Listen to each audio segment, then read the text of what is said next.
Avraham, as a young child, started looking at the world, looking at life, and he came to an amazing conclusion, contrary to all of the people around him, that this world cannot just exist on its own.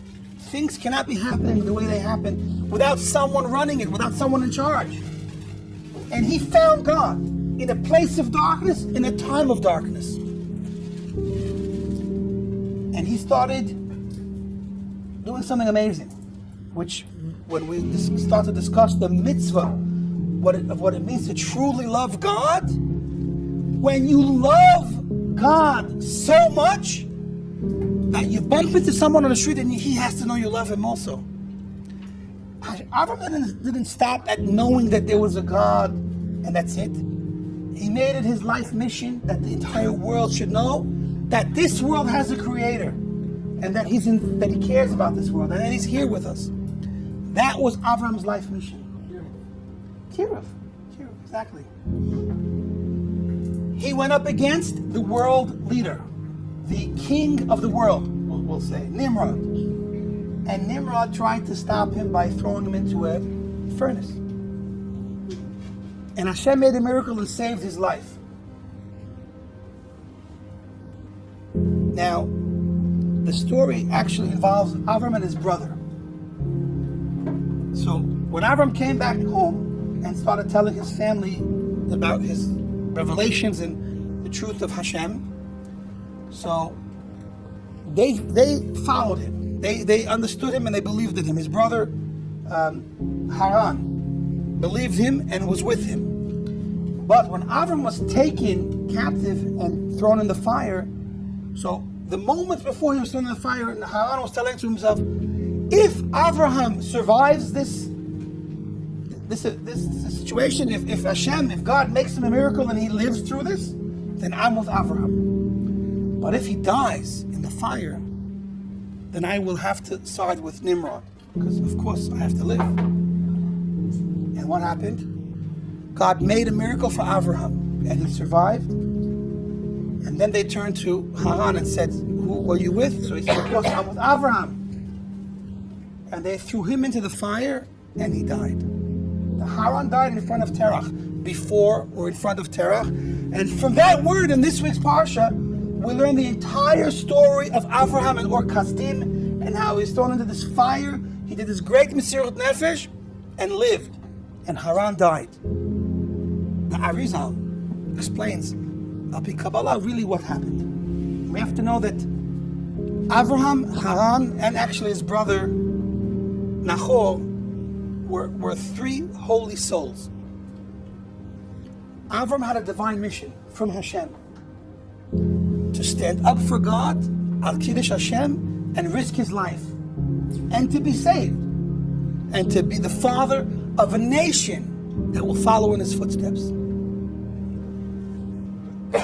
Haran, with a very holy soul, had a mission also to do something that we don't even understand how holy and how lofty it brings our soul in heaven, to die al Kiddush Hashem. That was what he was created for. His soul came down into this world to die, and through that giving God's name honor. When he stood there wavering, maybe yes, maybe no. And so when Avraham was saved, he said yes, but it was a wavering yes. He wasn't really devoted 100% to Avraham. So even though he died, the Arizal says that his soul did not fulfill its purpose in coming to the world, because he did it half-heartedly. And therefore he had to come back again to fulfill his mission. When did he come back again?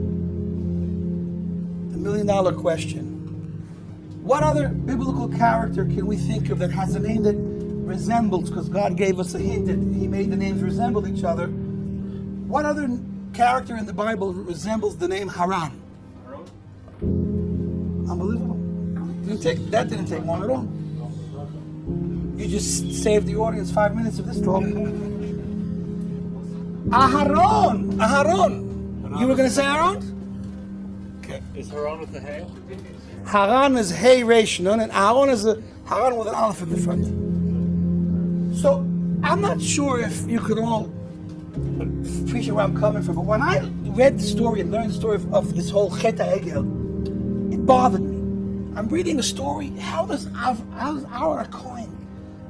I mean, Aaron, it wasn't a Kohen yet. How does Aaron get involved and be part of making this Egel? I'm like, what in the world is going on? We can theorize it. Why wouldn't Aaron give up his life instead of being part of creating an idol? And that's the question we all have. Why did Aaron say, okay, fine, come back and I'll make it for you tomorrow? But the answer is what we're going to discuss now. Ohr did what we think any real tzaddik, any God-fearing person that's a tzaddik would do. He stood up against Avraham and they killed him. So Aaron saw that they killed Ohr, and he reasoned that Ohr was Ruach HaKodesh. Ohr also had in him a Gilgul of Haran, a different part of the Neshama. So he said to himself, if Ohr was already killed, then seemingly Haran's soul received its tikkun.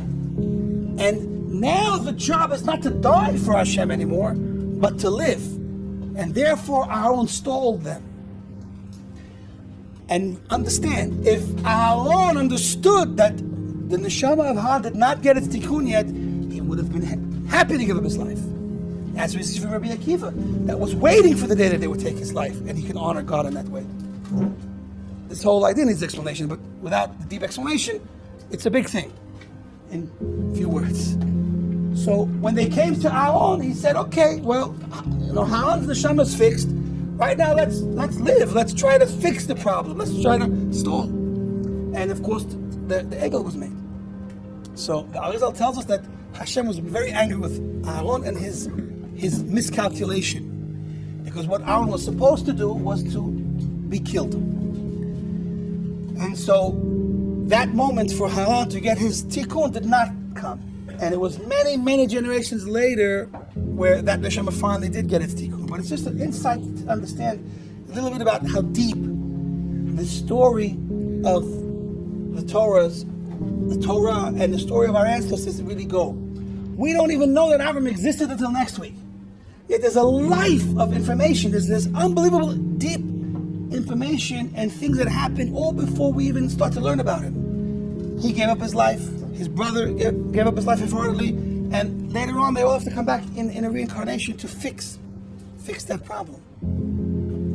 So this is what we would call the hidden, untold story of Avraham in Parshas Noach. And so the secret, story, the secret star, so to speak, of this week's Parsha is really Avraham, because this is where everything is set up for him to become the next leader after Noach. And when he takes over the leadership, it becomes the birth and beginning of what will become the Jewish people.